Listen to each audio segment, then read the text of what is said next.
Yeah, welcome back again to the H2O Spirit channel. Today we are going to be doing chemistry. What we have for you today is chemistry. As you can see on the board, you have chemistry by D'H20. Okay, today we are going to be looking at the mole concept in chemistry. Mole concept is a very interesting topic and it is part of physical chemistry. You are going to be learning how you can solve questions involving mole concept. But in this video, we are going to begin with introduction to your mole concept. Now, what is a mole? A mole is the amount containing as many elementary entities. A mole is the amount containing as many elementary entities as there are 12 grams. There are 12 grams of carbon in carbon 12. What does this simply mean? It means that you can find 12 grams of carbon in carbon 12. Don't forget, we have carbon 12 and we have carbon 14. So if 12 grams is found in carbon 12, it means that 14 grams will be found in carbon 14. 14 grams of carbon in carbon 14. That's what we have now. So it means that the mole is referring to telling us that there are 12 grams of carbon because we have carbon 12, and there are 14 grams of carbon because we have carbon 14. But please, it was carbon 12 that was used as a standard in the definition of a mole. Now, what a mole is to carbon, or the value of 1 mole for carbon, is not the same with the value of 1 mole for another element. But what they have in common is that we know that 1 mole of an element or a substance is equals to the molar mass of that substance. Don't forget that if I'm talking about molar mass, the molar mass of carbon is 12 for 12 carbon, and the molar mass of carbon 14 is 14 grams. So if the mole was referring to the molar mass, it means that 1 mole of any substance is equals to the molar mass of that substance. For instance, what is the molar mass of 1 mole of sodium? Don't forget, sodium is Na, from the Latin word natron. 1 mole of sodium is the molar mass of sodium, which is 23 grams. 1 mole of aluminium is the molar mass of aluminium, which is 27 grams. And 1 mole of hydrogen gas is supposed to be 1. But you are going to multiply it with these 2 because hydrogen is a diatomic gas.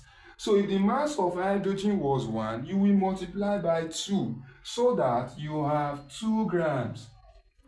And 1 mole of oxygen gas, don't forget that the relative atomic mass for oxygen is 16. So 1 mole will be 16 times 2. Why? Because oxygen is a diatomic gas, so that you have 16 times 2, and that will give us 32 grams. So if 1 mole of carbon is equals to 12 grams, then 1 mole of sodium will be their molar mass. So in conclusion, H2O is telling you that 1 mole of any substance is equals to the molar mass of that substance. If the substance is monoatomic, you can write it that way. If it is diatomic, you must times am by 2. You go use 2 take times am. If it is triatomic, you go use 3 times am. An example of a triatomic substance is your ozone. So we can say that 1 mole of ozone, which is O3, is it 16? No, because you have 3 atoms of oxygen in ozone. We have 16 times 3 to give us 48 grams. So take note that 1 mole of a substance is equals to the molar mass of that substance.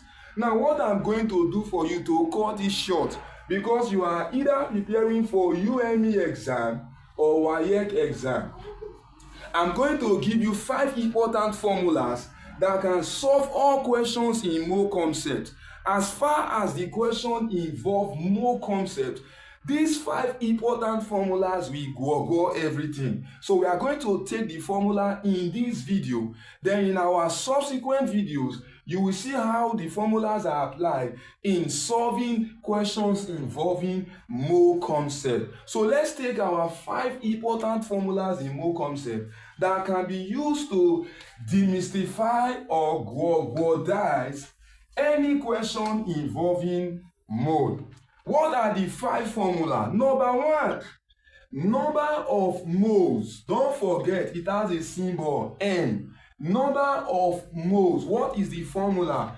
Number of moles is equals to reacting mass over molar mass. You learned what we call molar mass from what we did earlier than now. I told you molar mass is the mass of 1 mole of an element, okay? So, or a substance. Reacting mass has a symbol small letter n. Molar mass has a symbol capital letter N. So that is formula number 1, okay? Formula number 2 is when you are looking for number of atoms. Please, number of moles and number of atoms are not the same. If you are looking for number of atoms, or you are looking for number of molecules, or you are looking for number of particles, these 3 terms means the same thing. If you are looking for number of atoms, number of molecules, or number of particles, what is the symbol first of all? The symbol is Na. Please take note of this. I'm using A to represent atom because it represents molecules and particles, okay? So what is small letter A, please, not capital letter A. So what is the formula for number of atoms? If the question involves number of atoms, we have number of atoms or molecules equals to reacting mass. Thank God you know what small letter M means. Reacting mass over molar mass times Na. The only symbol I think you don't know what it represents is this one, capital letter N and capital letter A. This Na is called Avogadro's number, okay? So, or listen please, remember that if number of moles is mass over molar mass, and this guy here is mass over molar mass, it means mass over molar mass signifies number of moles. So we can have number of atoms is number of moles, which is N times your Avogadro's constant. Okay? Please do not mistake this with this. This is number of atoms, but this is Avogadro's constant. So we can say that Na is Avogadro's constant. And Avogadro's constant is 6.02 times 10 raised to power 23 per mole. So this is your Avogadro constant. Where do you need to apply Avogadro constant? If the equation involves number of atoms or molecules or particles, that is when your Avogadro's constant should be what? Applied. This is formula number 2. Let's take formula number 3.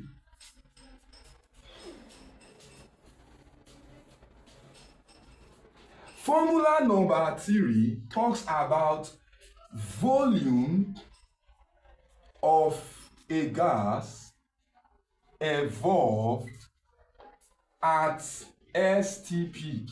Please remember, STP means standard temperature and pressure. If the question involves volume of a gas, if they are talking about the volume of a gas evolve or absorb at STP under this condition, what is the formula for volume as it relates to your mole concept? Please, the volume is your number of moles, small letter m, times your gas molar volume. This is together, gas molar volume. And again, remember that this number of moles is the same as writing reacting mass over molar mass times your gas molar volume. I know some of you will be surprised to say, what does GMV mean? Listen, your GMV is called your gas molar volume. What does it mean? It means the volume occupied by 1 mole of a gas at STP. So every 1 mole of any gas you can talk of contains the gas molar volume, and it has a constant. What is the value of your gas molar volume? 22.4 dm cube or 22400 cm cube. So your gas molar volume is a constant. Volume is number of moles times gas molar volume, and your number of moles is mass over molar mass times gas molar volume. Why your gas molar volume is this? When do I apply this if the question is in dm cube? When do I apply if the question is in cm cube? You can convert from dm cube to cm cube by multiplying the value by 1000. Formula number 4. If you are looking for the density of a gas, like I told you, 5 important formulas that will demystify questions in more concepts. If the question involves the density of a gas, what do? Very easy. Please take note. Density is always mass over volume. But at STP, if the density of gas is considered in standard condition, it means we are to get what? Molar mass over our gas molar volume. Yes, this is formula number 4. The last formula will amaze you because it is also found in gas laws. I'm going to give you the last formula that will demystify more concepts. Please take note of these important formulas because they will help you solve questions involving more concepts as long as you are preparing for your SSC, your JAM, or other related examination. Number 5 formula is the number of moles, which is F, is equals to PV over ROT, where P is what? Pressure. And this pressure is measured in atm. Okay? V is volume. Your volume is measured in dm cube or liters. Your T is temperature, which is measured in what? In Kelvin. Finally, R is called your gas molar constant. And what is the value for your gas molar constant? It is 0.0821 atm dm cube per mole per Kelvin. In gas laws, I will show you how they vary these particular variables here in order to vary the gas constant. If the gas constant unit changes from what I've given you, it means that you have to vary this, and that will be considered in gas laws. If today is your first time for coming across our videos and you are yet to subscribe to this channel, you are missing a lot because this channel has a lot to offer you. In this channel, you will be baptized with the spirit of mathematics, physics, and chemistry. And here is our video on more concepts. In our subsequent videos, I'm going to be showing you how you can solve problems in more concepts using these 5 important formulas. So what you have to do for me is to turn on your notification bell after subscribing so that when the video comes, you will get it. Thank you very much for coming across this video. Be blessed.